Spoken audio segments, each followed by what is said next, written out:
Check 1 2 1 2 check. Check 1 2 1 2 check. Okay, this is working. Check 1 2 1 2 check.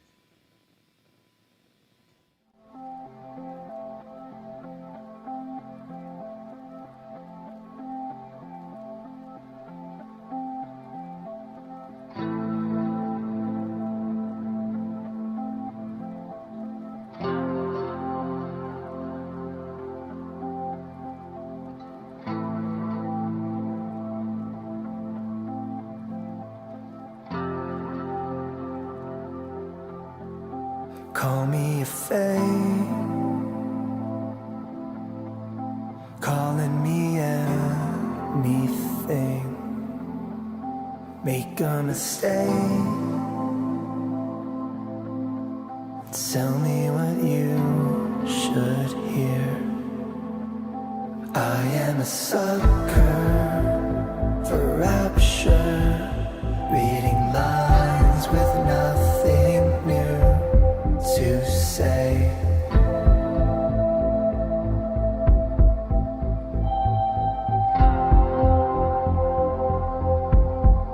Leaving me sucking for nectar. Our branches don't bear anything.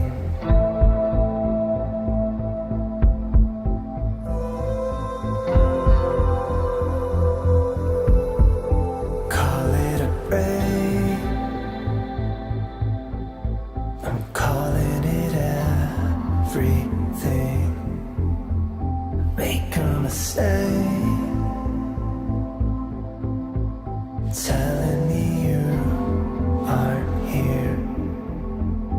I am a sucker for rapture, reading lines with nothing new to say.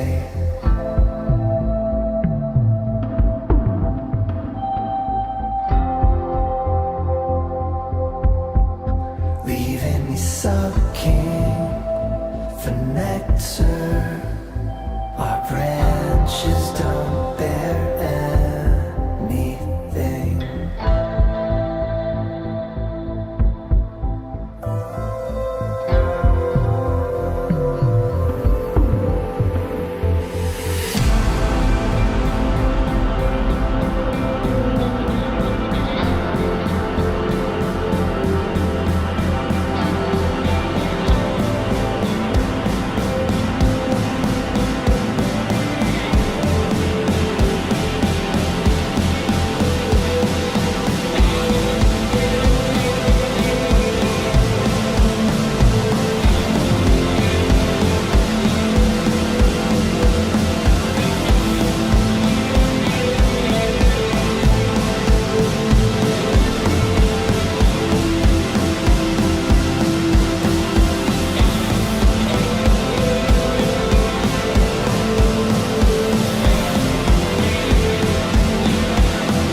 Reading lines with nothing new to say.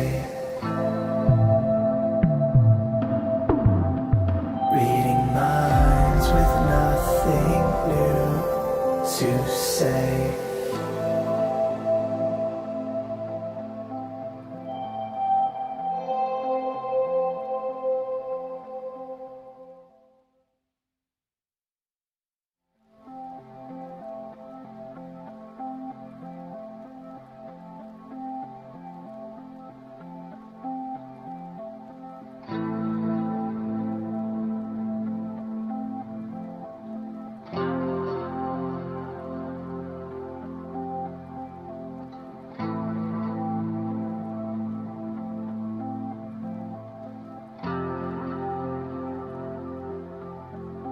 Call me a fate, calling me anything. make a mistake. Tell me what you should hear. I am a sucker for rapture, reading lines with nothing new to say.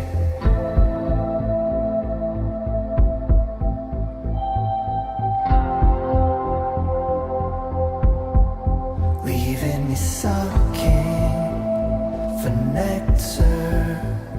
Our branches don't bear anything.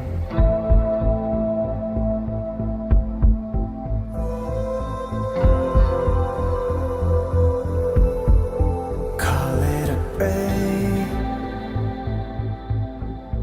I'm calling it everything.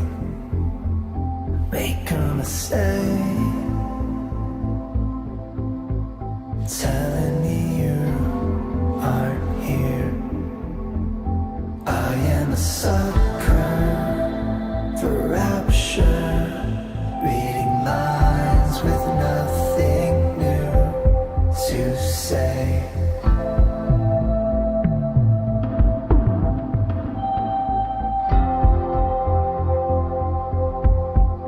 Leaving me sucking for nectar. Our branches don't bear anything.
Reading lines with nothing new to say.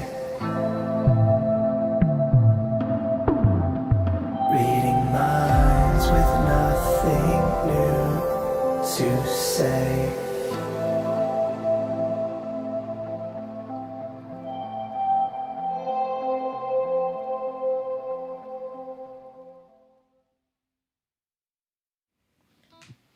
Okay, welcome, I think. We'll see. Can you guys hear me? Let me know if you can hear me. I guess I can do this. Can you guys hear me? Let me know if you can. Okay, looks like it's working. We'll see how long this holds up.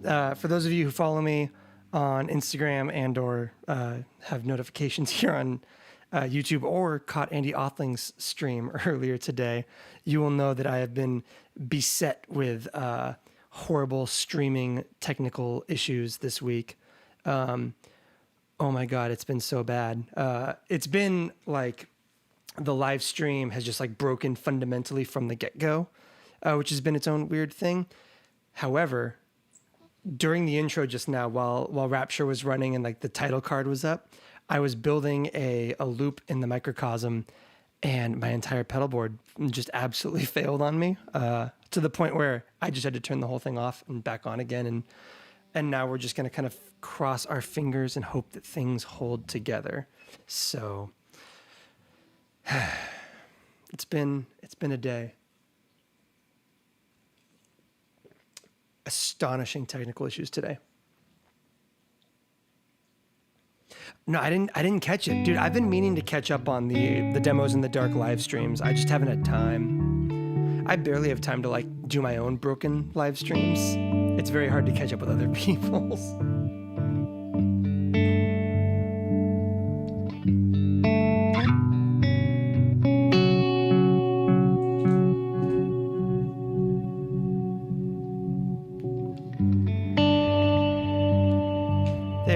there's our ambience.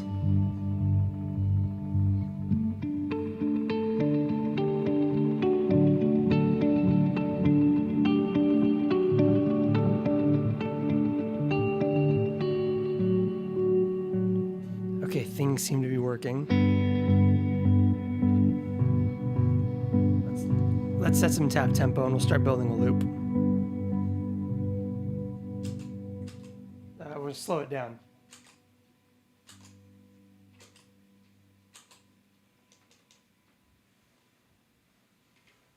Okay, so I get a lot of questions about how I build loops for these live streams. So I'm gonna explain how I keep a desktop pedal board and successfully build a loop. So the trick that I use is basically I set my tap tempo and I can see my light back here, and I'll basically just do this.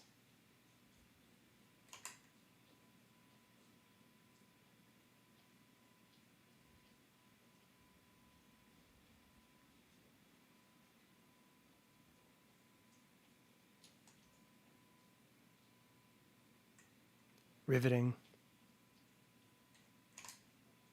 Okay, now I have a loop, like a loop set. So I realize my guitar is probably covering that. Now we have like our in and out points for the overall loop. We can just kind of go.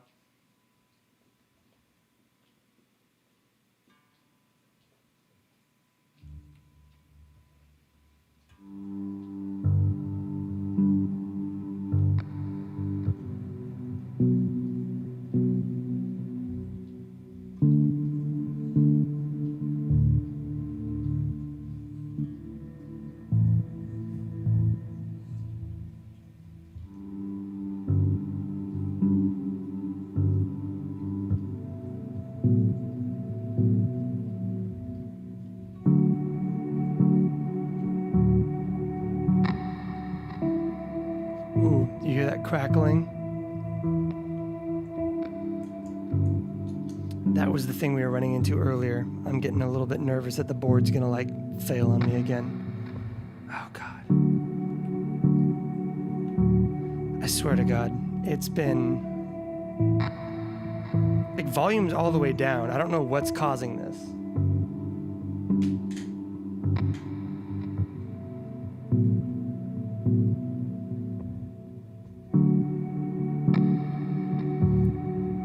And it's not consistent in the loop either. Like we're not adding any new info in the loop.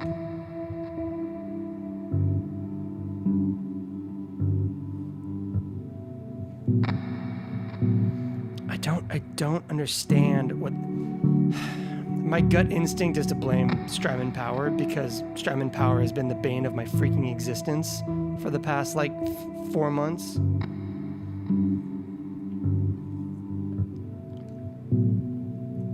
Here's the good news.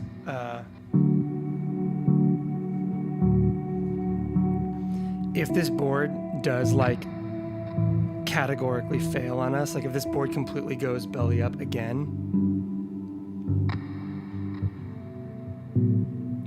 we do have a semi-assembled backup that we can rely on. I just need to put a looper somewhere on there and we'll be good.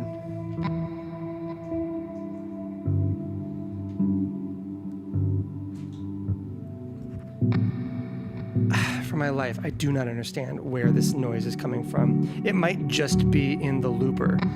And if that's the case, then I have no idea. I guess we just kind of do a looperless stream, which bums me out because I really, really like the microcosm looper. You can hear that, like the loop is coming through, or those like digital glitches. I mean, I guess an important question is, you guys are hearing those, right? If somebody can let me know if that's...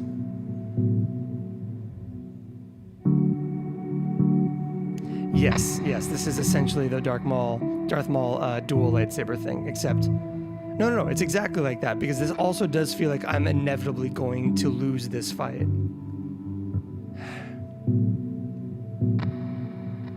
Again, you guys are hearing that distortion, correct?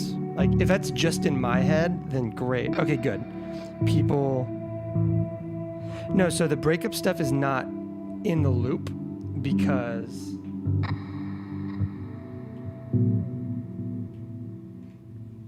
We have now reversed and half-timed the loop. So I guess this is a good question. Are we going to hear it come through?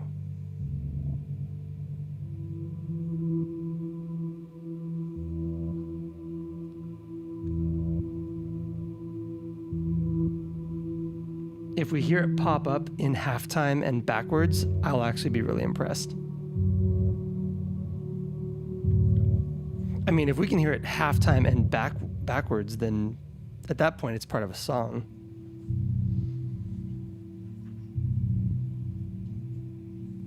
No, I'm hearing, no, so the looper is the microcosm right here, which is the first stereo pedal in my chain. So it goes 29 pedals Una, vocoder, DRV, Cali 76, Benson preamp, Enzo Genloss, microcosm, which is also doing our looping, Volante, CXM 1978, two 29 pedals WAMPs, and the Walrus Audio ACS1. Okay, I'm not hearing it anymore, which is I guess let's unmute the guitar and see if we can just use this like weird halftime loop as our bass tonight.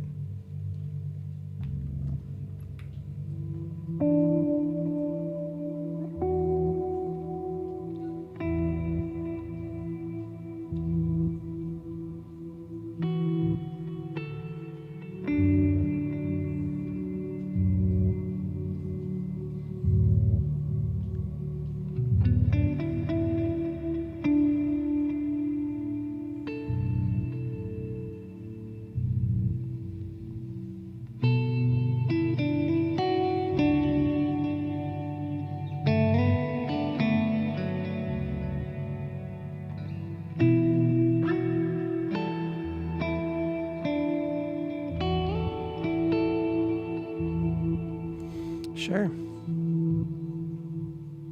We're going to take the Volante up to regular speed instead of half speed, but I wanted to do it in a way that I could hear it.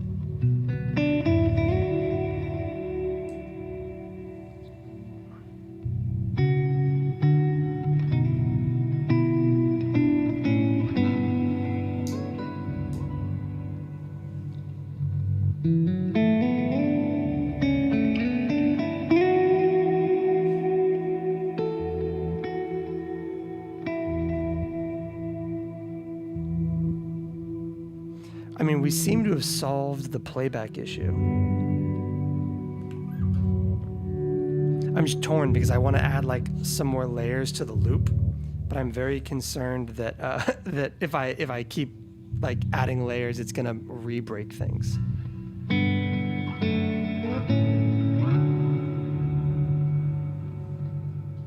Okay, I'm gonna try to keep an eye on the chat.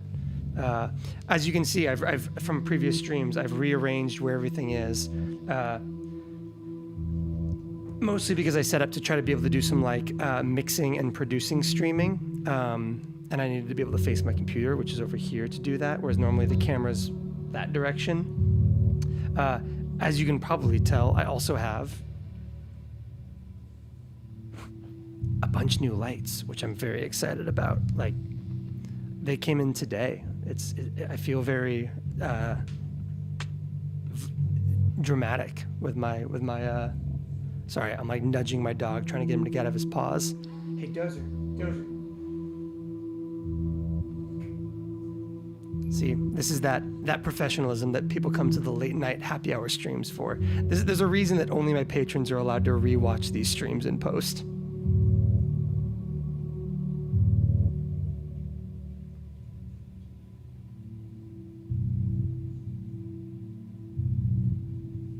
Dude, hold on, here we go.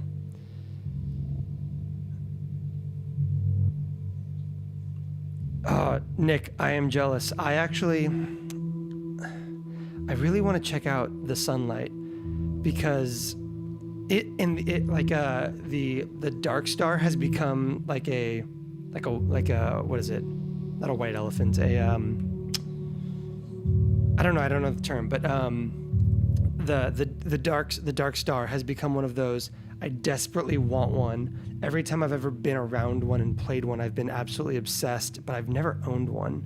And I really need to get my hands on one because the Dark Star is just so cool. And I feel like the Sunlight is in that same vein. I mean, anything that Dan writes code for tends to be pretty astounding, so it's not surprising.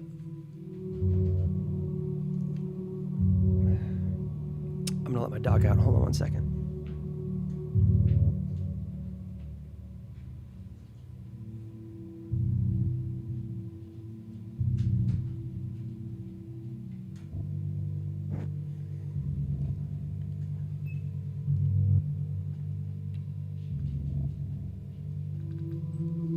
Yeah, no, their walkthrough stuff, mostly because it's all the mostly because it's all that like Dan explains it all stuff. It's so good. I have an unabashed man crush on Dan, and I make no apologies for it.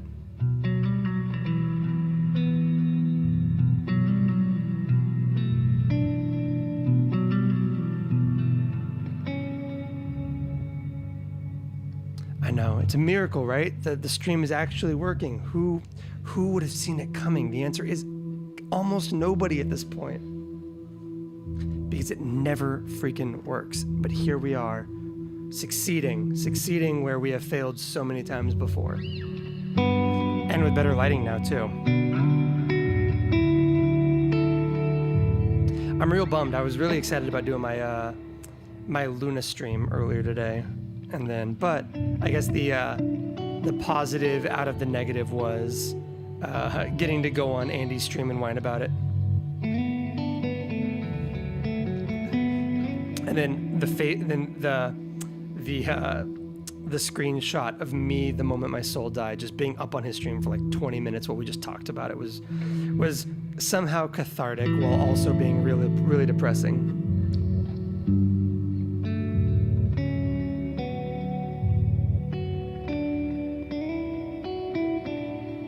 Steven, yeah, yes, the short answer is yes. I still use and love my MIDI stuff. For me, the MIDI stuff is not super necessary in the studio. It's more of a live tool. And whereas like for the studio, all I need is a MIDI controller that will like lock my clock into my rig. And so for this board, you can see this little, cable right here. That's a USB-C cable going to the Strymon conduit, which is being used to send MIDI clock from my DAW to all of my pedals that have time-based effects. If I was playing live anywhere, I would be using my MC8 still, but you know, for reasons evident by anybody who has attempted to go outside in the last year and a half, there's not a lot of reasons for me to be going out and playing. So as a result, I'm not using a bunch of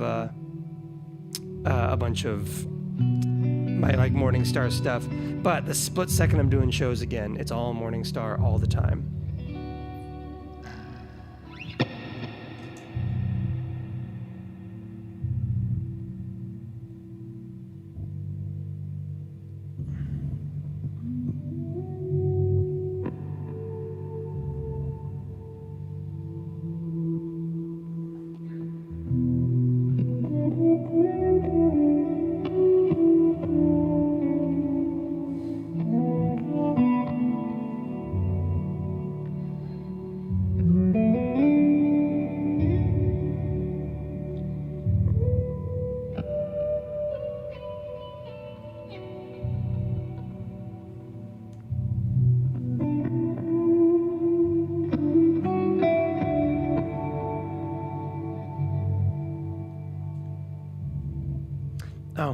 I don't know if Sean posted his comment before I turned on my Enzo, but that was total coincidence. I love the Enzo for this specifically.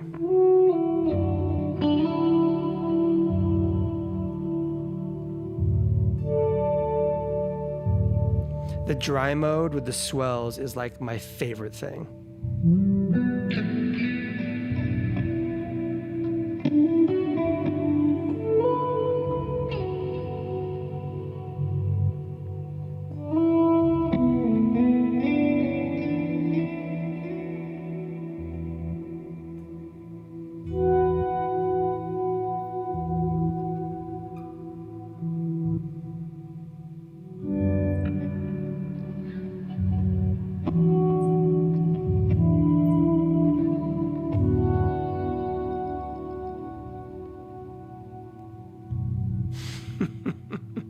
Dude, I will fault nobody for buying exclusively or predominantly old blood noise stuff. My first like boutique pedal, I think was the CME exclusive Black Fountain,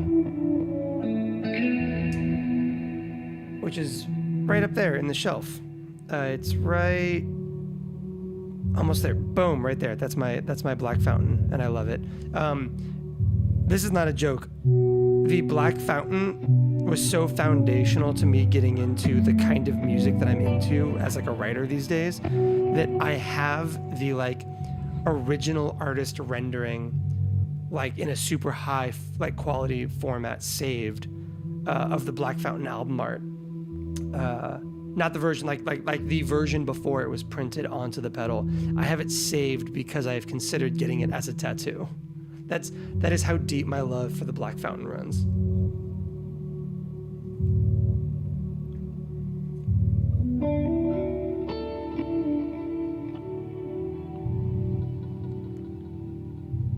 Have I heard of the MIDI Pro 2 guitar?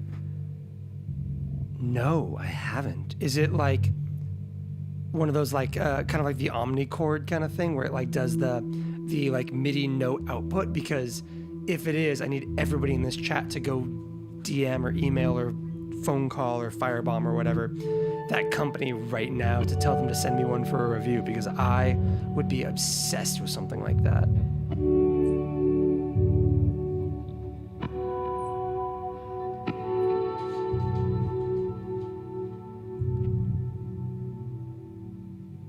Hold on, I gotta read Ken's thing. Yes, I agree with that. The crazy thing about the old blood stuff is that it all hits kind of like between that $179 and $229 price point, which is amazing, especially in kind of the modern context where so many companies are doing really, really like robust, like we added features, therefore we jack the price up kind of thing. And with some companies, I get it and I agree with it. And with some companies, I 100% do not.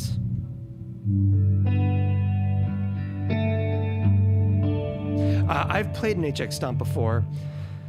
I don't really care about the effects in it. I borrowed one for a while to play around with the amp sim stuff in it. And so, which actually does bring me to a rant. First of all, I want to say the reason I didn't gel with it is because I care a lot about the ACS1 and the Iridium and the GFI Cab Zeus, their ability to dial in room sound and move the mic further away is key and crucial to my enjoyment of those as amp sims. For something like the HX Stomp, you basically just need to add a room reverb afterwards, and I really don't find that to be the solution I'm looking for. This is actually one of the things that I think is the best about the Iridium, is I think the Iridium is better than the ACS1 about that room control being more than just dialing in a room reverb. The Walrus is pretty good about it. The Iridium's great at it. The HX Stomp was not good about it, and I did not care for that side of things. But what I did like about the HX Stomp is you can put whatever amp sims in there that you want. And can we have a conversation about the kind of go-to amp sims right now and how incredibly boring it is that everything is just a Fender, a Vox, and a Marshall? I'm getting so tired of a Fender, a Vox, and a Marshall.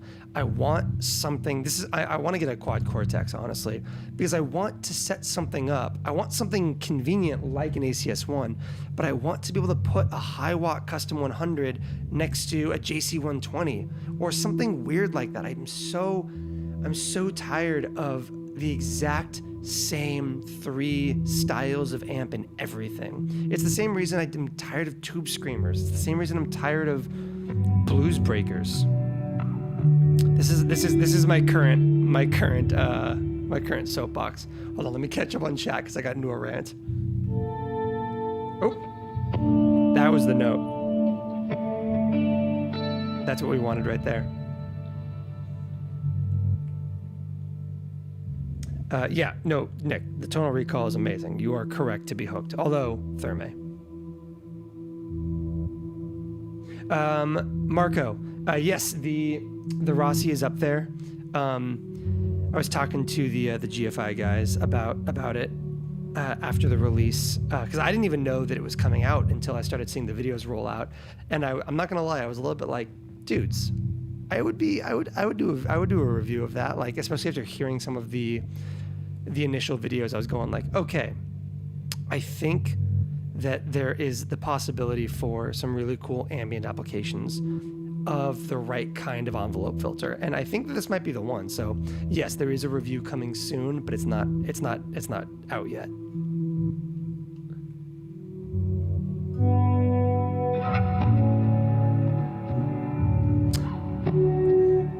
Okay, I believe that Paul David would have done that video, and I believe that I wouldn't have watched it because I really like him, but I get really I inherently do not click on anything that is like hyper clickbaity because I can't abide it. I've been on YouTube for too long. I've been burned by too many Shane Dawsons. Those are jokes for not my audience.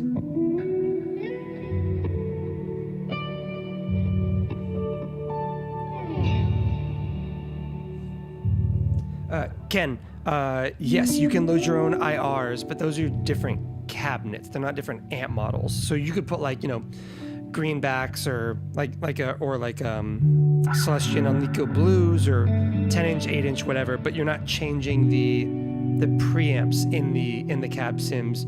You're just changing the cabinets that they are running into, not the amps themselves. You can't get away from the basic Fender, Marshall, Vox preamps that they have essentially, which is so boring. Alejandro, I talked to the hologram guys or folks about doing a review at this point nearly a year ago. We're getting shockingly close to it being a year ago that they reached out and asked if I was interested in doing a review, and I told them yes, and that I was excited for it, and I still haven't done it. I swear to God I'm going to, but there's so much that I want to cover in that thing, and it's a lot that I am not at yet.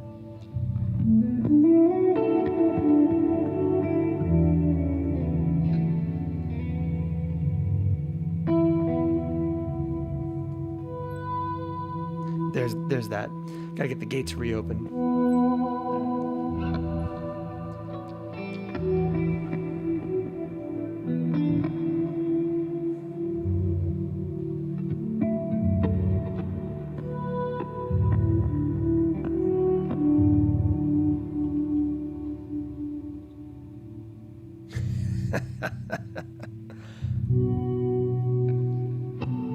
The Skylar review, dude. I already have a Skylar review. I've got the GFI Orca and Skylar up on the channel. That was up a while ago. Also, I originally started doing these late night happy hour streams thinking that no one would be watching it except for like West Coast people who were like unfortunately still awake. And the amount of people who came into those chats, especially when I was starting at like 11 a.m. or whatever, or 11 p.m. The amount of people going like, "Hey, I'm having coffee in Germany right now, and I can't, and I'm so glad to be here." I was like, "This is good to know. This is good to know that I could be doing like breakfast streams for the EU."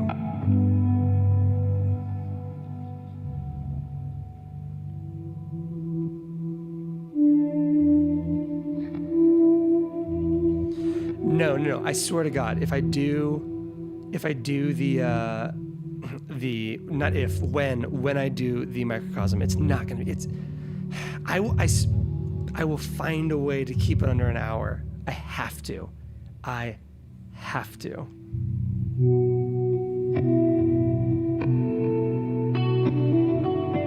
Yes, the Aussies are represented as well right now, but where are you gonna go? You've got the cops keeping you in your house right now.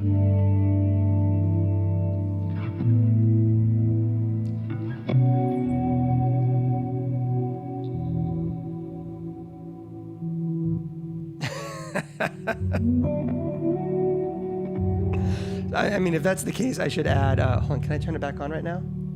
Oh, I can't. I have a button on my Stream Deck that turns on the Andy joke, but I can't. But it's not on this. It's not in this scene, so I can't use it. It's tragic.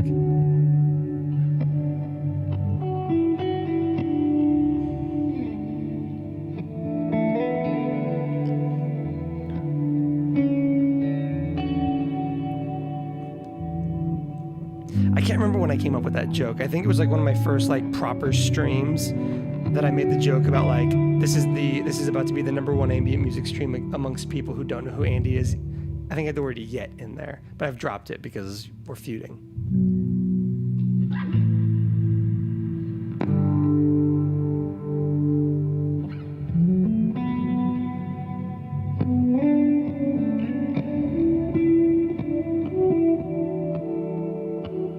No. For the West Coast right now, this is not so bad. This is much lower than it would normally, or much earlier than it would normally be for the late night happy hour stream. It happened to work out tonight that this was my window.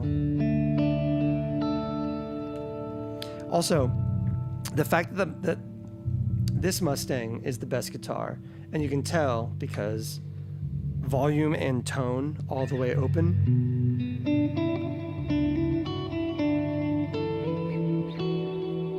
But like, it's one of the only guitars that sounds good when you roll roll a tone knob all the way back.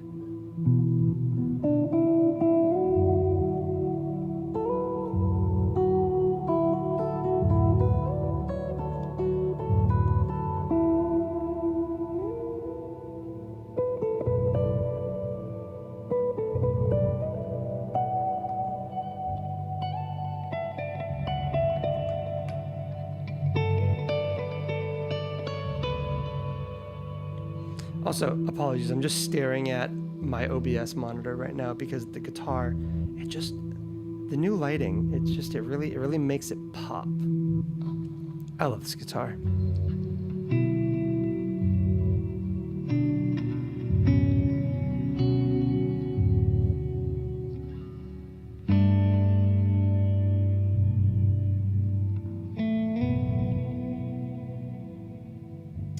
Nick, this is a 1972 American competition Mustang.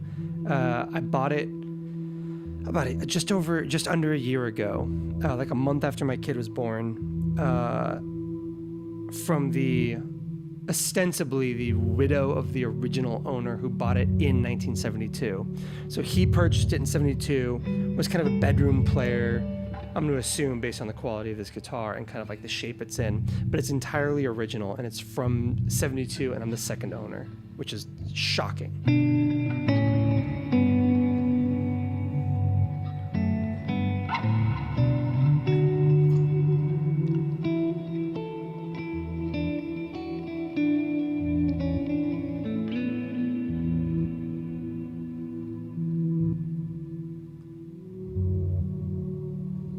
I mean, yes, it is totally possible that having that tone rolled all the way back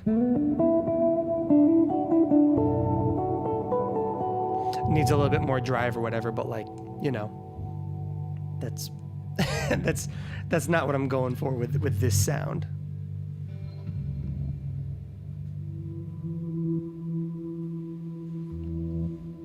Boom, now we can see more of the guitar. Live camera adjustments. That's the kind of professionalism that you can expect on the late night happy hour streams.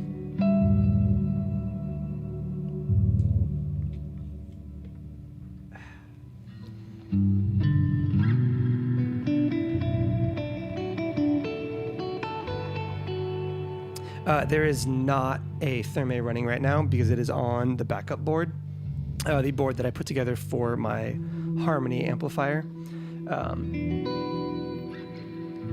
So this board is, oh yeah, we haven't really done this yet. I mean, it's the same board that I've been using for a while now, more or less.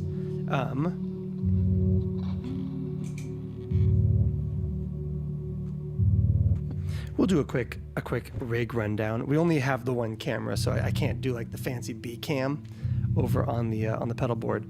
But let's run through it really quick. We have the 29 pedals Una Polytune Mini for tuning. Boss VO1 vocoder, 1981 Inventions DRV, Cali 76 Compact Deluxe, which is an 1176 style compressor, Benson preamp, Maris Enzo, Chase Bliss / Cooper Effects Generation Loss, the Hologram Effects Microcosm, which is doing our looping right now, Strymon Volante, CXM 1978 from Maris and Chase Bliss Audio, two 29 pedals Wamps, Walrus Audio ACS1. We have a DISO Plus, a DISO Plus, whatever, in the background. We're running into Universal Audio's console right now, where we are running a Neve 1073 in unison and an LA2A compressor.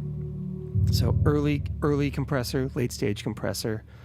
And then a couple of end of chain boost preamp kind of things for color, which is the two Wamps and the 1073, which I find to all be incredibly high value for really dialing in that tone.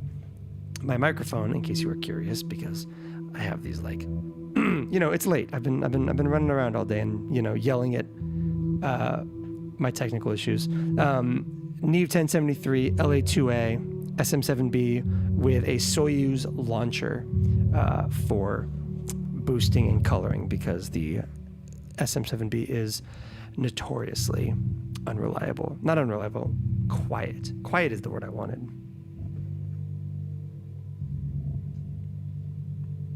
One of my new lights, right behind me right there.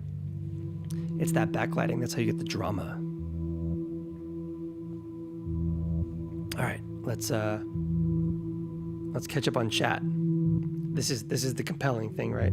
Oh yeah, there we go. Now we're being real meta.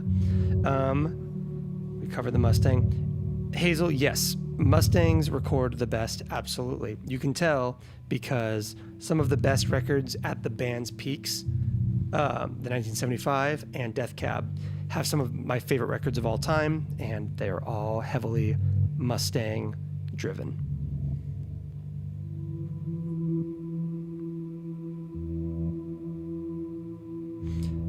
Oh, dude, Ken, like, that's why I bought this Mustang.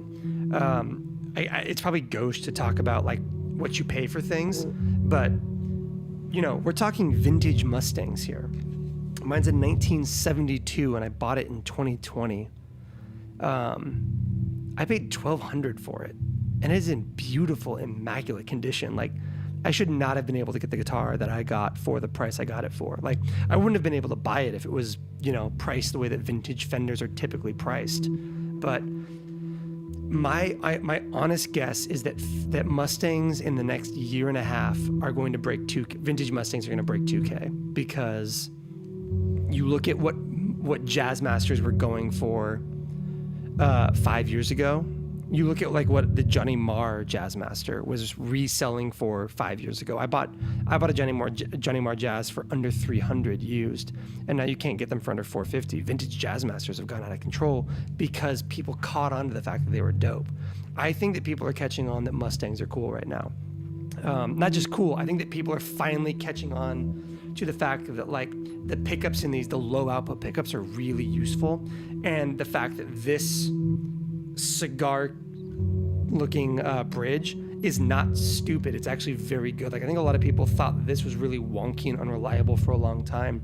I have had no tuning issues with my bridge on this thing because it's just well made and set up well, and that's all you have to do. So I really do earnestly think that we're going to see Mustang prices really kind of like start to ratchet up in the next year and a half. So it's like Ethereum, get in now.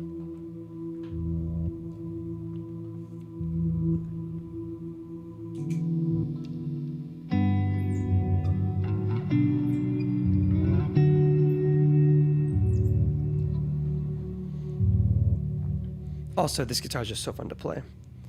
Okay, I'm way behind on the chat now. Simplifier Deluxe. I have one. It's cool.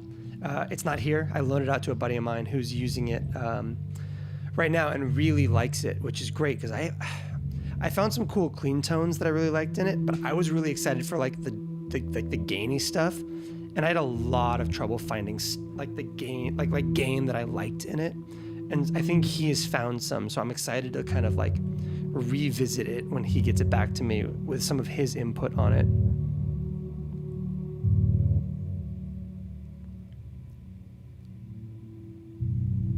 Oh, grocery store. Yeah, when I record bass, I run it separately.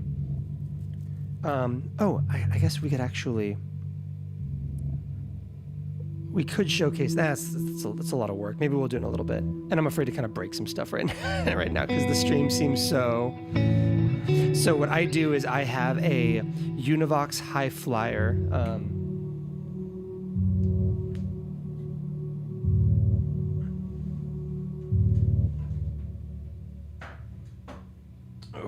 There we go. This is my main bass. This is a short scale Japanese knockoff of a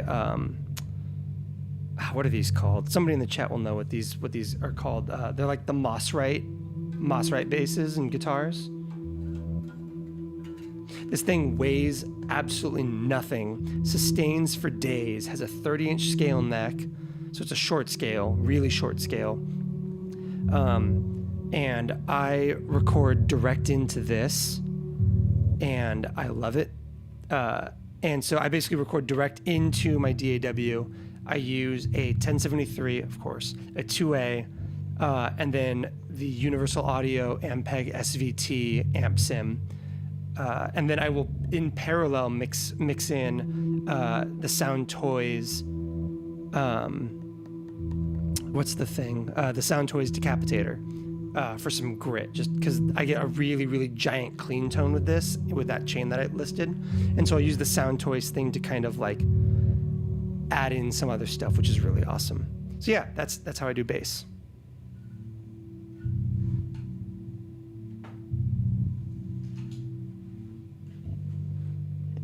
All right, what else do we got? 99 made in Japan Mustang for 2,200. Oh my God. Okay. I'm feeling real good about my Mustang purchase right now. Prices have already gotten pretty aggressive. So I wouldn't be able to buy this guitar now if I hadn't already bought it. Nick, it's a byproduct of the way things are right now. There's nothing else to say about it. It's the supply chain is jacked up and people are charging. I heavily dislike it. I really, really do not appreciate kind of like the way people are kind of price gouging on perceivably rare gear or just capitalizing on the moment, but there's nothing you can do about it. Just don't buy it until it comes back down. Like stuff like the Therma's not stuck at 100 forever. It'll all work itself back out.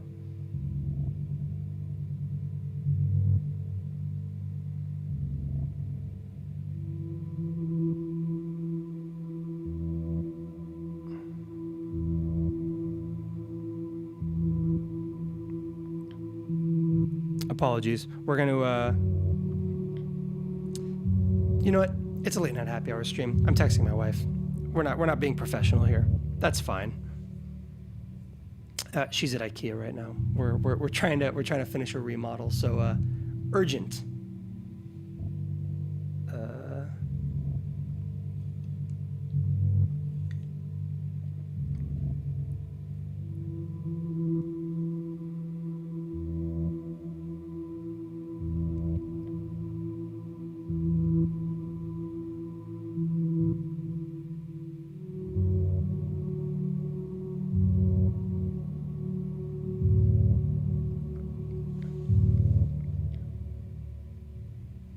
Okay, I'm back. I'm engaging, I swear. Alejandro wants to know, Mark, in a recording situation, pedals into audio interface, which element would you choose as vital?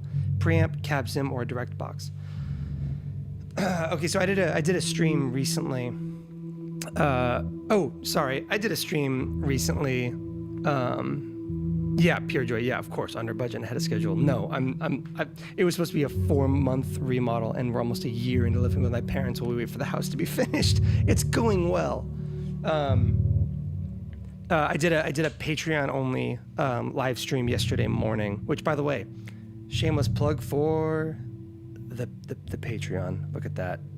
I did a little Patreon only live stream the other day, and in it we talked through a little bit of how kind of like what my thought process for clean tone, and I find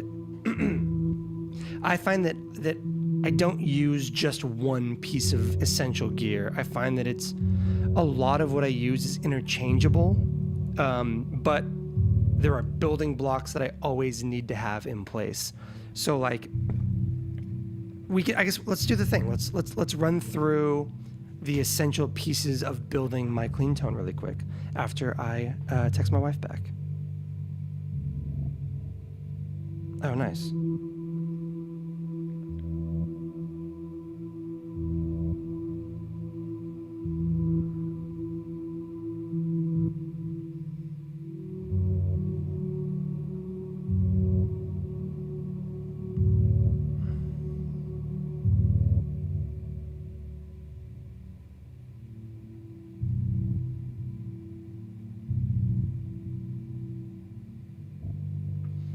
Okay, let's run through some Pure Joy. This is already up on the Patreon. I've got a link to this stream up there, and that link should still work once the stream ends and goes private. Dude, go attend to the child. I get 3 weeks or whatever. That is astounding. Okay.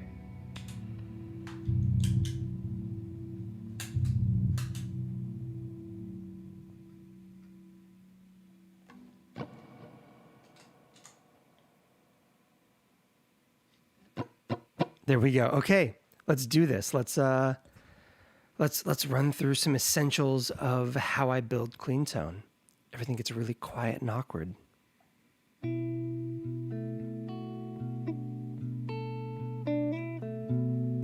So that is the Mustang into the ACS1, the DISO Plus, and my plugins in Luna.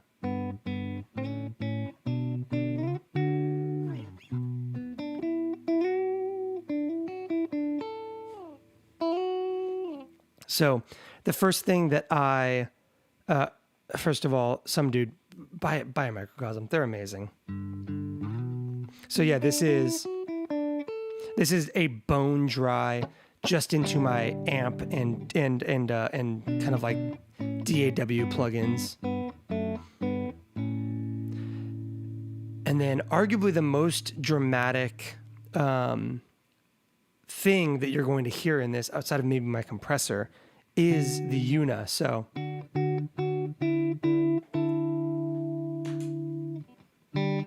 that was bad. Let's do that again.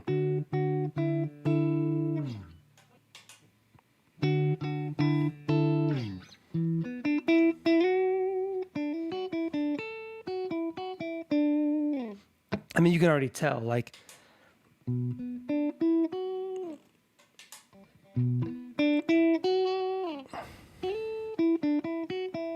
the Una, in my mind, is one of the most important pieces to making this Mustang really hit. I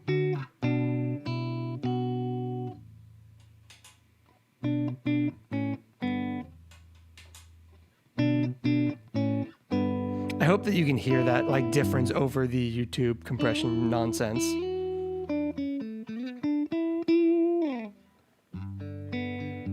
Oh yeah, so the switches that I have is the harmonic filtering and the low end. So all switches off. The low end switch. Super helpful, especially with this guitar. And then that harmonic filtering. And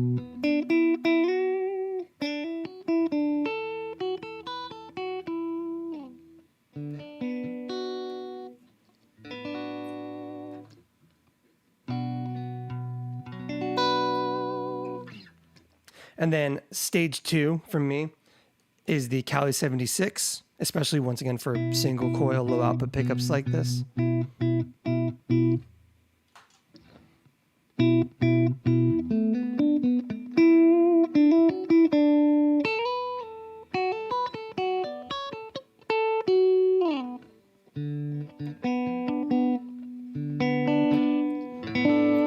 You can hear me play really badly tonight because my fingernails have gotten really long and I'm tripping over strings.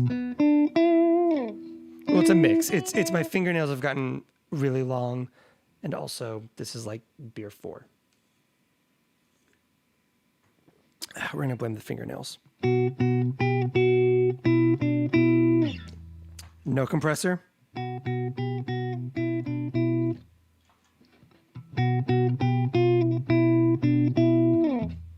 And like, let's take all the dry out.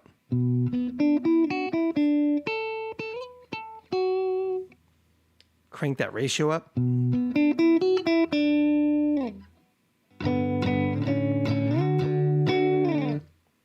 Bring that dry control back in.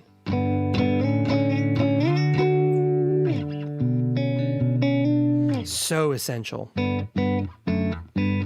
And it doesn't need to be the Origin. I used the Diamond compressor for years for this exact same purpose. Like as an activator, kind of. Next up would be the Benson preamp. And again, we're not doing a lot with the Benson. It's...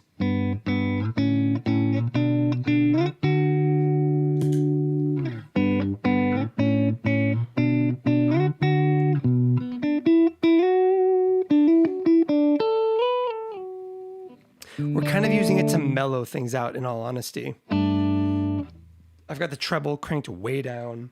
I've got the bass at noon. The drive is just above like 9 o'clock. So Benson off.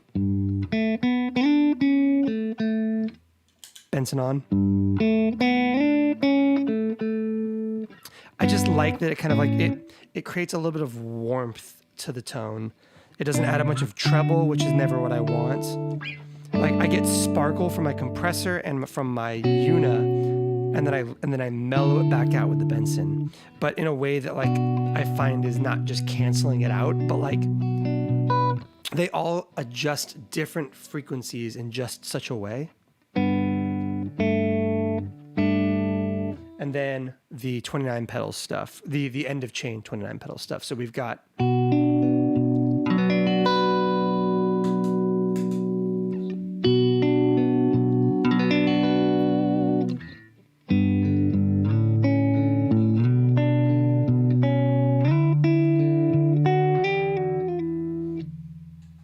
so 29, the Wamps off.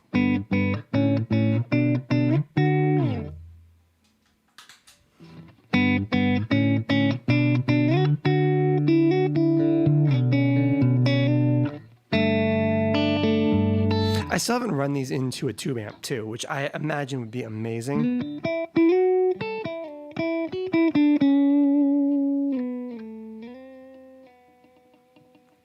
But yeah, so that's the process of building clean tone using a bunch of very, very subtle changes. So again, just to do it all at once. Nothing.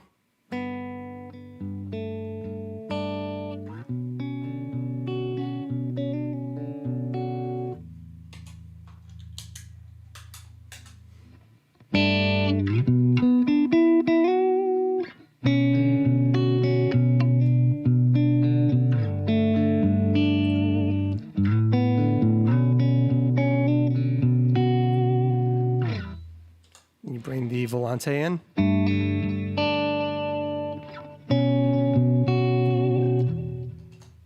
And the CXM.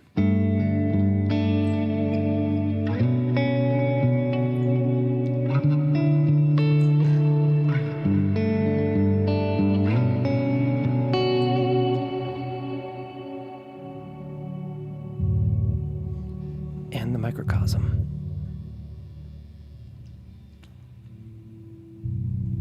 No, I didn't use any buffers before I got the Una. And to this day, I still don't really feel like I'm using it as like a buffer. Like the buffer's in there and that's helpful, but I don't really use it for that purpose. I use it for the bass and harmonic filtering stuff that it does, because that's the stuff that I find to be really, really useful in it.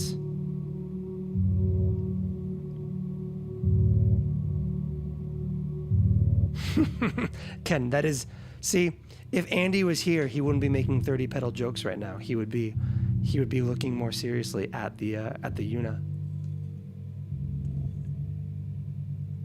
That's probably not true. Andy's he swims against the current of this stuff, and that's fine.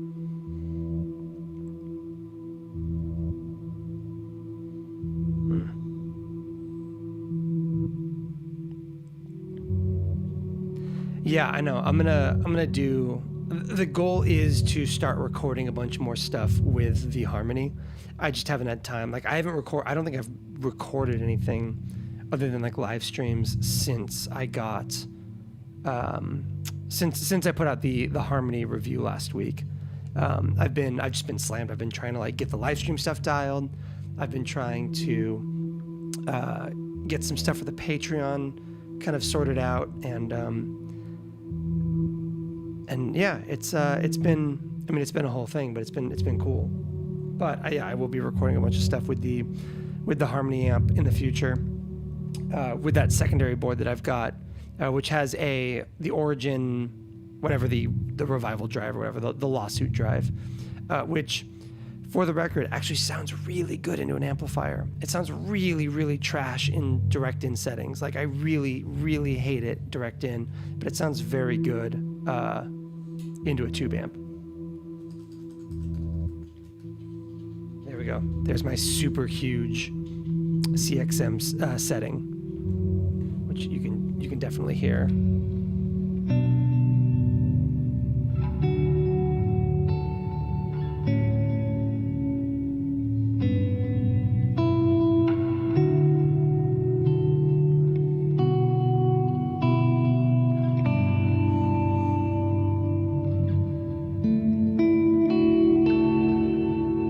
Real nice. The CXM, when it hits so well. Yeah, the harmony might be my favorite amp that I own right now. I deeply, deeply, deeply love my Benson Vinny, but it's also like a pretty specific amp because it's that 1 watt, no tone control, all that stuff. Whereas the harmony really does do a really wonderful job of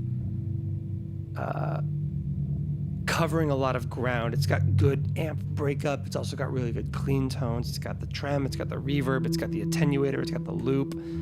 I've been really, really like my first impression with the Harmony amps, Summer NAMM 2 years ago when I did that video for Guitar.com was overwhelmingly positive playing through that 50 watt. But good Lord, have I been really, really, really happy with the 20 watt that they sent me. It's very good.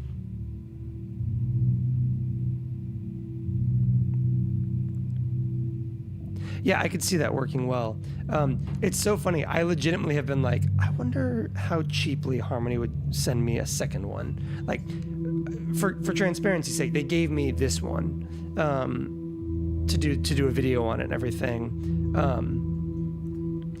I do really like it, to the point, like I said, where I want a second one because I think that running 2 of them in stereo would be something really, really amazing. I just need to get my hands on one, get them to agree to like sell me one for super cheap, so they can run like a stereo pair of those amps, and I will be very happy. Just because it's a great sounding amp.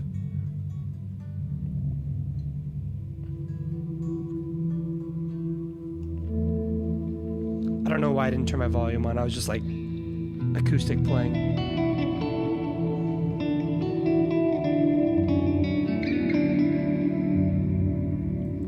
So, I mean, that is one of the things I want to try is the wet, dry, wet with the harmony in the center. But I will say,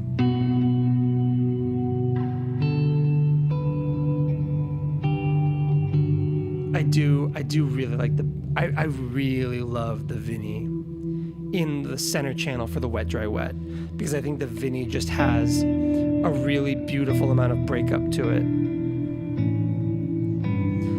It was a little bright and a little gainy when I did the video, just because I was using my Jennings. But like with this guitar, I think the Vinny in the center channel would be like maybe the best thing in the world.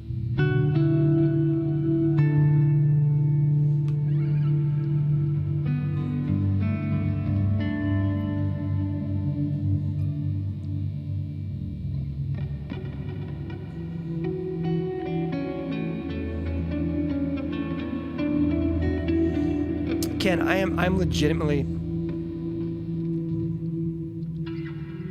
not convinced that you are correct on that front. I would love you to be, but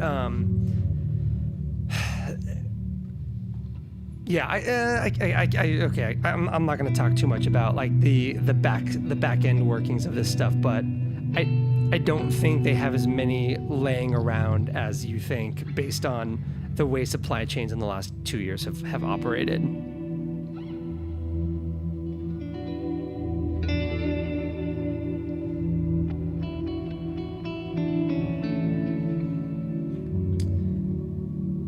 Guitar guy, I don't remember you because you probably didn't introduce yourself as a guitar guy, and also your profile picture is a different thing than your actual face. But if we met at the last name that I was at, which would have been January last year, then I probably remember you. I would probably recognize you if I saw you. And either way, thank you. And I'm very, very glad that you are like rolling down this guitar content creation road. It's very fun.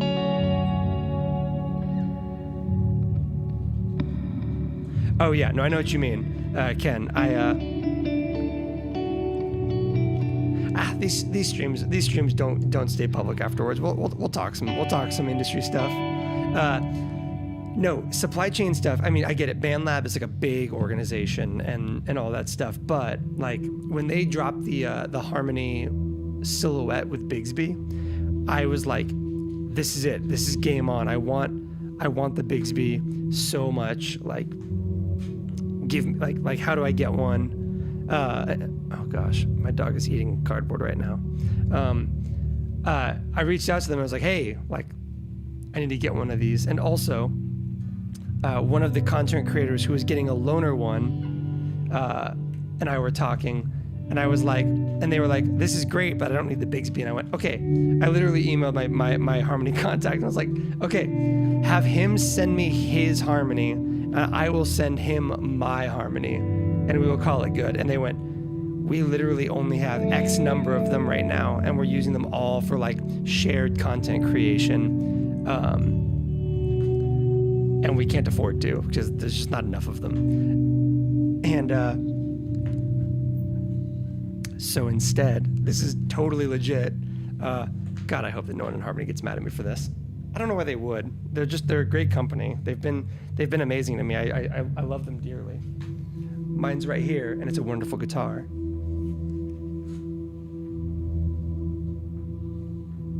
What they did instead, because they had previously given me a silhouette, they sent me a Bigsby B5 and the custom machined bridges that they started making for the new Harmonies. Because the new silhouettes require like a custom bridge to work with the Bigsby. They sent me the custom machine bridge and the Bigsby so that I could modify my existing Harmony to have a trem on it, which is so great, but also indicative of how hard it is to come by new models right now because the supply chain is so jacked. Hey, don't eat cardboard. We're taking cardboard away from my dog.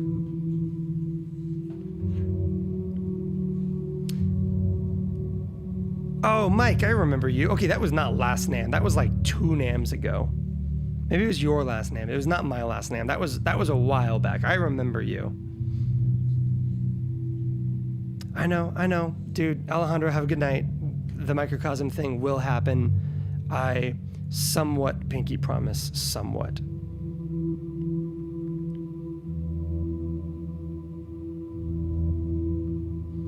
Yes, yeah. Mike, I remember you as being a different brand of content from the Gibson guy thing that you're doing right now. But I do remember you. We met at the Chase Bliss booth. Like I said, like NAMM before last.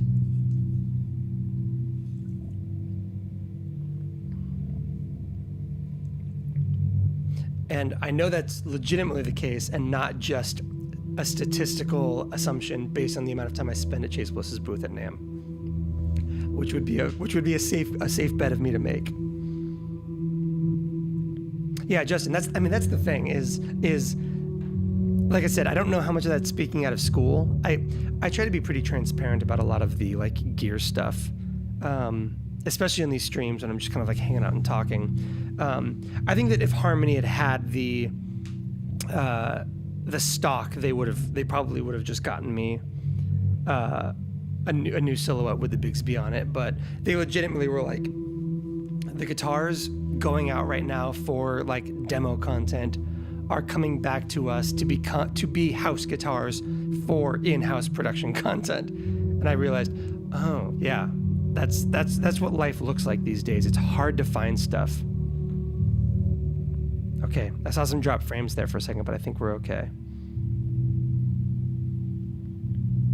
Marco, I have thought about doing so this is actually something that is on the kind of theoretical docket, the idea of like a pedal board build live stream.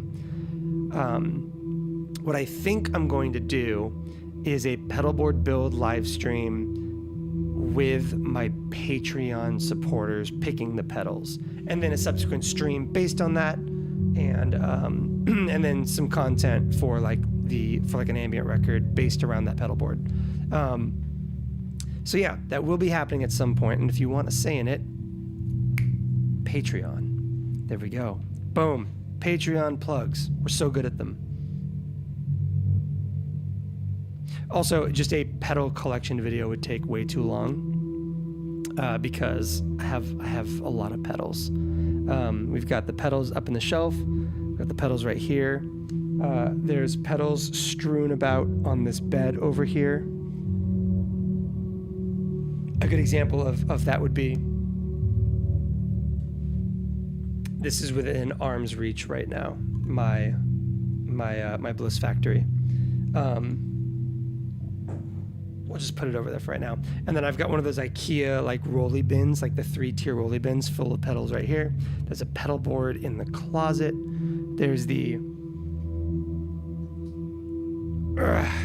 backup board / the real amp board.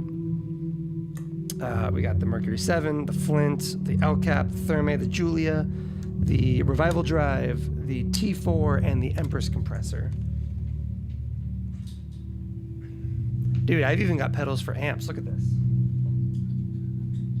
Oh, I dropped one of them. These guys. Hold on, why does it say no data? Are we broken? Are we working? Oh no. It says excellent connection, but things look like they're doing badly. How are we doing? Chat, are we alive? Okay, video is lagging. I can live with that. Is audio lagging? Are we good on that front? The fact that you're responding to me tells me that we're probably okay. I wonder if the camera's overheating. YouTube says we have an excellent connection, which makes me think they might be lying to me. Oh my God, yeah, I can see my bit rate is rolling real light right now. That is alarming. Okay, as long as the audio is good, then I don't even care. All right, that's fine by me. We'll just put up at this point we just put up a still image and just kind of talk over it. It'll be like a radio show. I mean, the camera might legitimately be overheating. Sony's are not great about that kind of thing. Oh wow, it just like reset and then kind of like, oh yeah, that video's trash. Apologies. I don't know what's happening with that. What was the question? Oh, any inside info on what the new Fairfield pedal is? I have no idea. I saw a teaser about it today. I didn't even know if it was a new pedal or they were just doing like some marketing. I didn't know that there was a new Fairfield pedal. And that's not me being coy. I legitimately don't know. That's all. There's a new Fairfield pedal. Get hyped. I don't know what it is.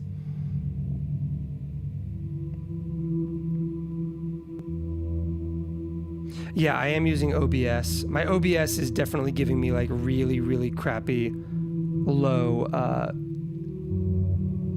output. So at the bottom, I've got 4.7% drop frames. We're an hour and 15 into being live. My CPU usage is only 5.5% at 60 frames, but my kilobytes per second is down like, Jesus Christ, it's down to like 162. What is happening? The camera's fine. I'm not doing anything like extravagant with OBS. I haven't changed anything in OBS the entire time we've been on here. Man, we are being real choppy right now. Okay, so I don't know what that is. I don't know if that's... Oh my God, OBS... yeah, I don't know what the deal is. I don't know. I don't understand the like inner workings of OBS and like what causes it to operate well or poorly beyond just... Especially because I'm looking at the OBS monitor and the YouTube Studio on the other monitor, on like my main monitor. And... yeah, I am seeing a red square at the bottom, but typically, oh, Jesus, there we go. I was going to say YouTube has been telling me that it's been excellent connection the entire time, whereas it's finally just starting to give me like some bad stuff. What are we on internet-wise? I don't know what the deal is. We're gonna okay, if you guys can hear me, we're gonna do a real quick, oh, hold on. Allegedly the stream's up and running again. I mean, it's buffering as crap, but I think we're living. Breno, yes. I watched almost the entirety of the Zane Carney thing. I dug into all of the technical sides of all of it. And oh my God, it was so helpful. Like, both in terms of audio routing solutions that I had not considered, as well as OBS configuration stuff. So useful. The fact that he's operating on a Mac with OBS and with console is like a massive, massive win.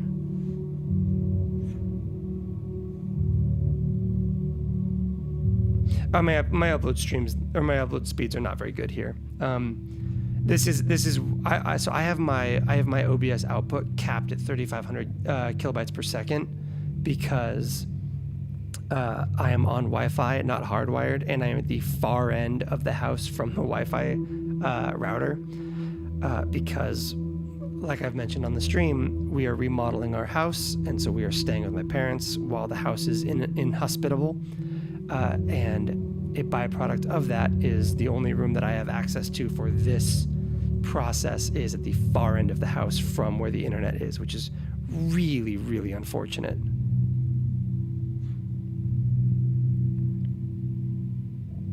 Yeah, no, Zane's doing stuff on like a substantial, really, really like incredible level. Stream, I'm not leaving quite yet. What I am going to do is very quickly close and reopen OBS and see if it helps things out a little bit. So the stream's gonna kind of fall apart for just 1 second. Please stick around. Okay, let's see if that fixed anything. I don't think it did. I think the internet here is it's just me. Nothing else is on the Wi-Fi. I am unsure what's causing the issues that we are running into.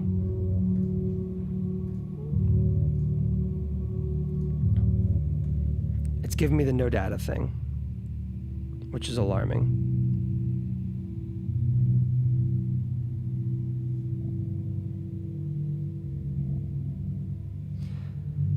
I don't know. But, I mean, maybe this is just where we, my OBS is kicked back up to like 3,500. We seem to be, I was just about to give up. And then all of a sudden it just came roaring back up to like really good speeds. I don't know. Maybe we're alive again. Who's to say?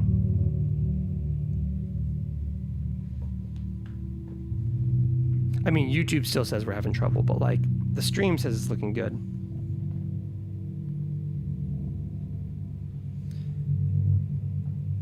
Yeah. The stream seems to have kind of like recovered, and I'm not sure why OBS was suddenly giving me so much trouble. Because like I said, no one else is on the Wi-Fi here. There's no reason for it to slow down. I just need to get I need to like invest in a mesh network for my parents for this place.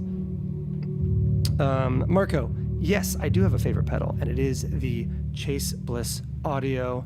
And everybody who's been here for a while, say it with me, the Therme. It's the best. It's the best pedal. I love it dearly. It's my favorite thing in the world.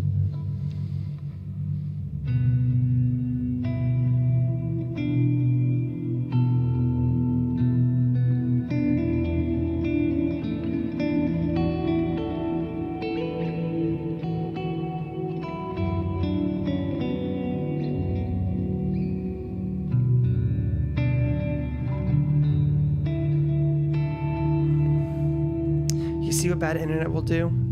We were cooking, we were doing great, and now we've got like 7 people left. We annihilated everybody by having bad internet connection issues.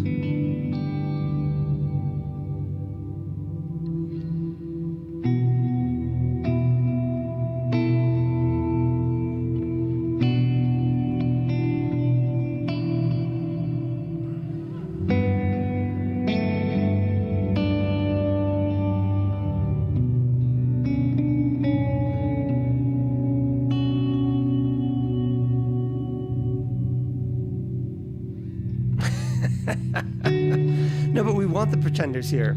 Like, as long as the pretenders jump on the Patreon, I don't care how hard they pretend. Like, I'm pro pretender as long as they're gonna hang out on the stream.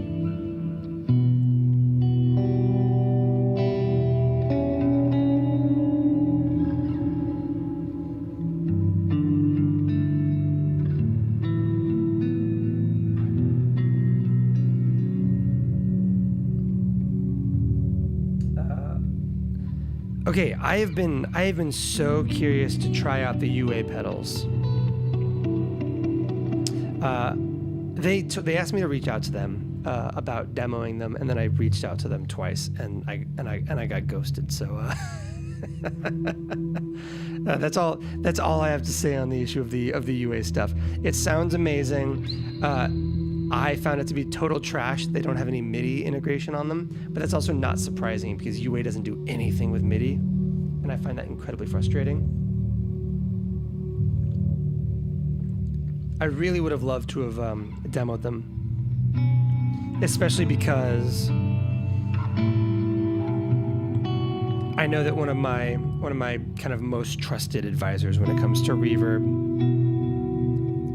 adores the soft spring on the Golden, and it would have been fun. But you know, you do what you can. Not everything's meant to be. Maybe I'll buy a couple of them once the remodel's done and I'm back in the studio.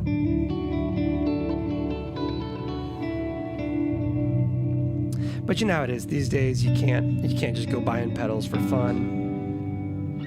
Not when you got to remodel the finish.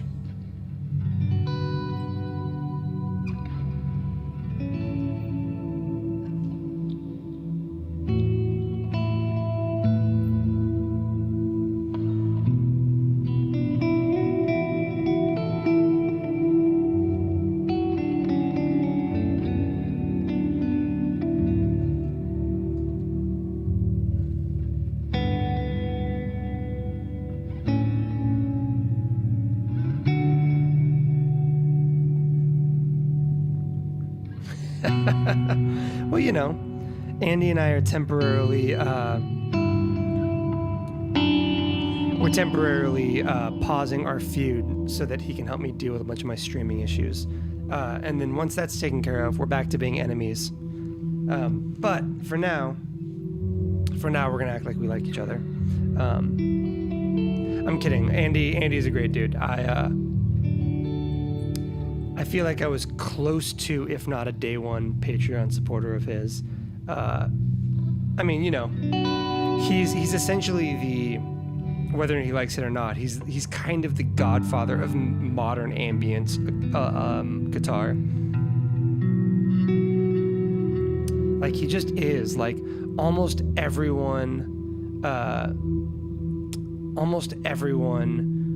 who like knows how to play like kind of like ambient guitar in the modern context. By modern context, I mean you didn't learn it from Chords of Orion. Oops. You probably at some point have gone through some of Andy's tutorials or watched some of his sketches and that kind of thing. It's just from like his like, you know, from his like first pass at being on YouTube. It's hard to overstate the influence he has had on modern ambient guitar practices and stuff.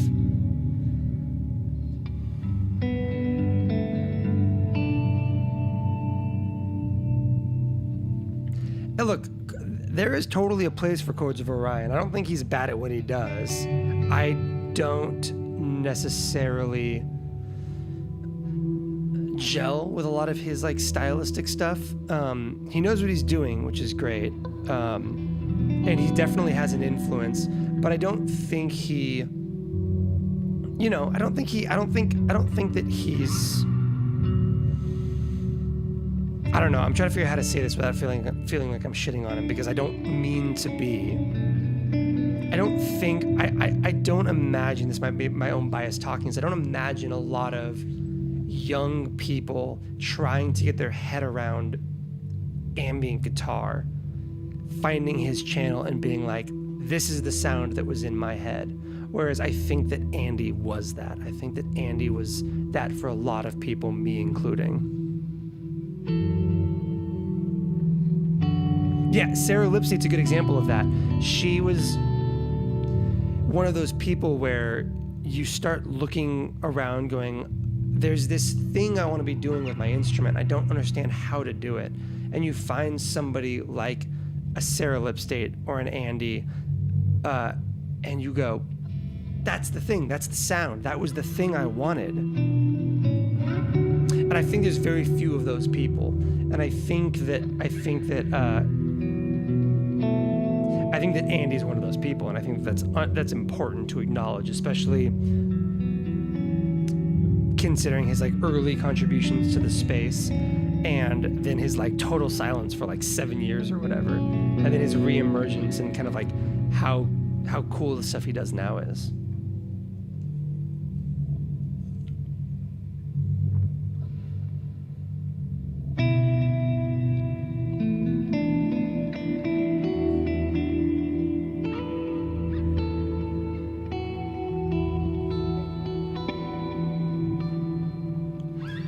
Yeah, I mean, and fair, like, I don't know. I don't necessarily think that you have to be pushing the envelope to be meaningful. I don't know. I actually don't know how I feel about that.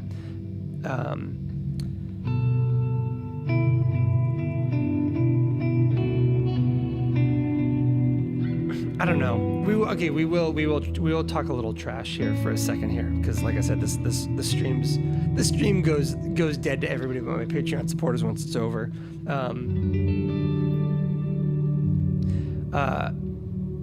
The Chords of Orion demo of the new Neighbor reverb.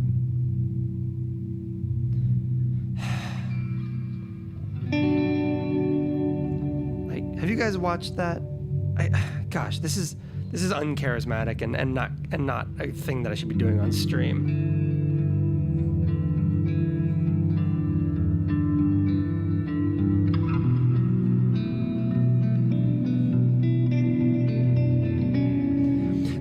say is, like, he was clipping. Like, the wet channel was clipping. And he still put the video out. Like, we're not even going to talk about some of the tones that he pulled out, some of the stuff he did, some of the things he was playing. Just purely and simply, he put out a video. He was like the second person to make a demo for that video.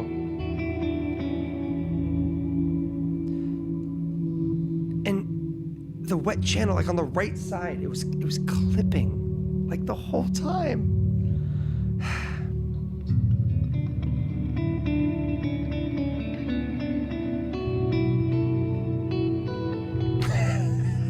I'm like watching my stream break as I talk about this. It's YouTube telling me to shut up. Which is probably wise. I don't know. I have trashed demos before because, like, not like talk crap on, but like I have like recorded an entire demo and then trashed it because I didn't think it was good. Not that I didn't think the pedal was good, but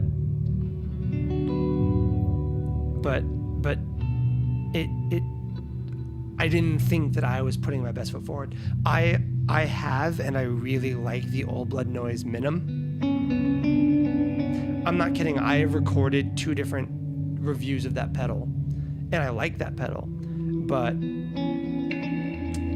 when I got to the end of recording it and I went back to start editing, I realized that I hated the music I had made for that review. I still like the pedal, but I didn't think that what I was writing was very good, and I didn't think that it represented what I heard in the pedal effectively, and I just trashed both of those projects, and I still have never done like a full video on it. I've used it on my Instagram and stuff, but I didn't put out the video because I thought that it would be a bad showing both for me and for Old Blood because I didn't think it was good. Like, my content was good. It blows my mind that anybody would put something out that they weren't proud of.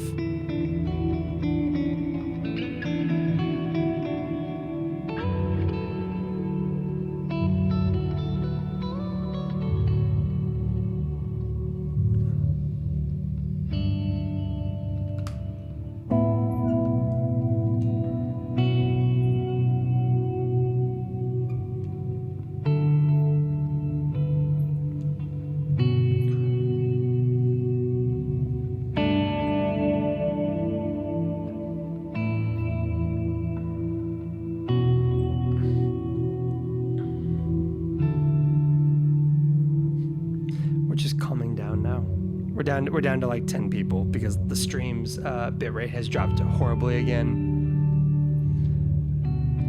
Probably as a result of Chords of Orion doxing me or something. Not doxing, DDoSing me or something.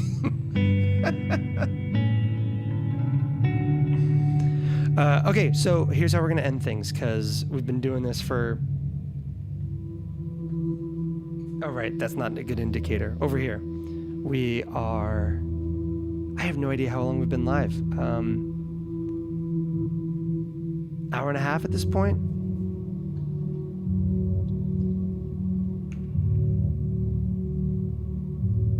Oh my god. You know what, honestly, if he was in chat right now, I would hope that what I said was not so like out of sorts or like so like unreasonable that he would not be able to kind of go like, you know, look, I was on a deadline, I got paid to make the video, and I realized at the end of a whole video that I had, you know, overgained my right channel, etc., that kind of thing.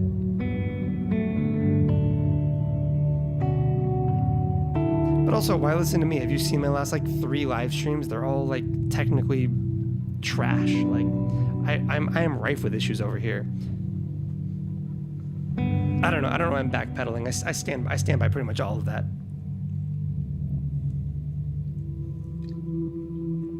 Okay, so here's what's happening. We're an hour and a half into the stream. My OBS is tragically crapping out on me. We're getting terrible video quality these days. So we're gonna risk it with the microcosm. As for those of you who were here an hour and a half ago, Jesus.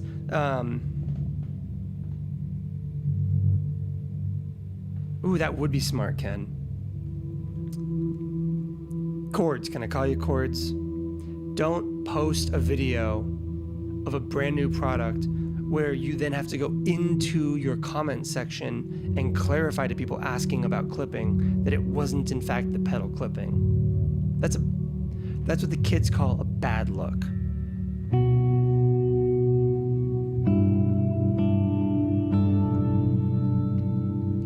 All right, so here's what we're gonna do.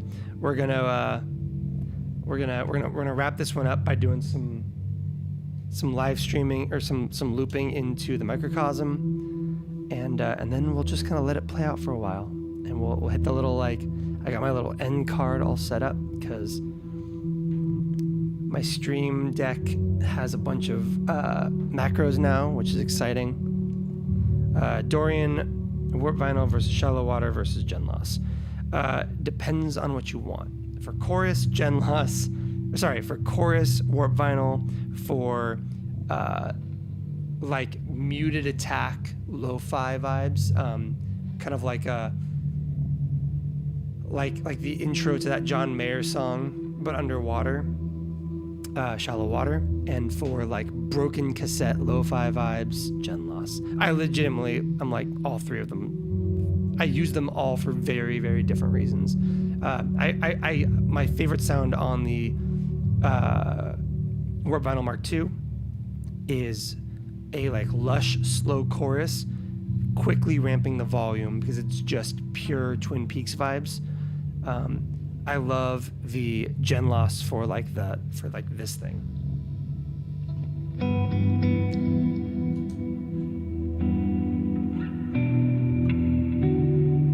Like, that's a sound all its own.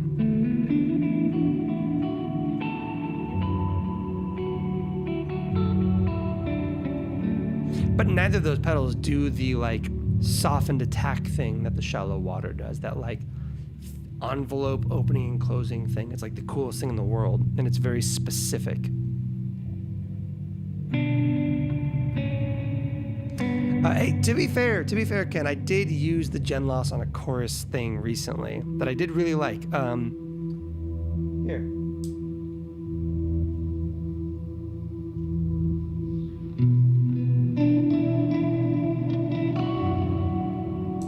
Turn the hiss off.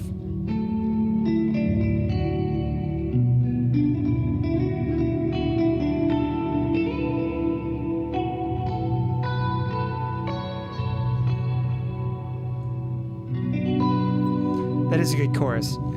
I don't like it as much as I like the Warp Vinyl chorus because I can't control rate and depth in that way that I want. Oh, there we go.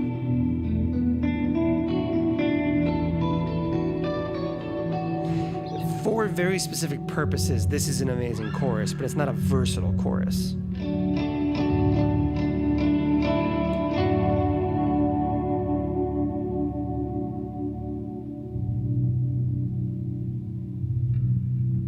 Yep, I would also run a board with all three of them. I should do that.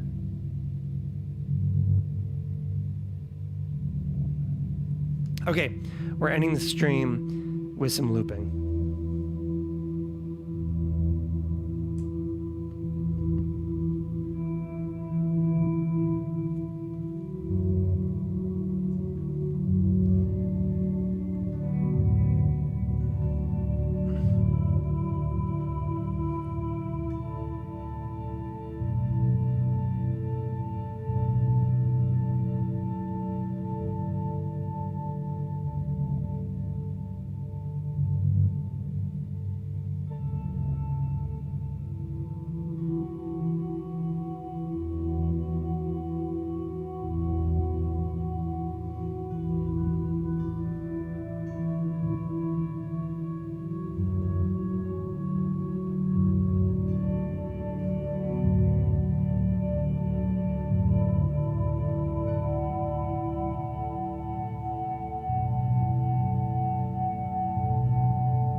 Okay, my one critique of the microcosm, my one real critique of this pedal, is when you scroll past the user presets, it kills your loop, and that drives me insane.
you.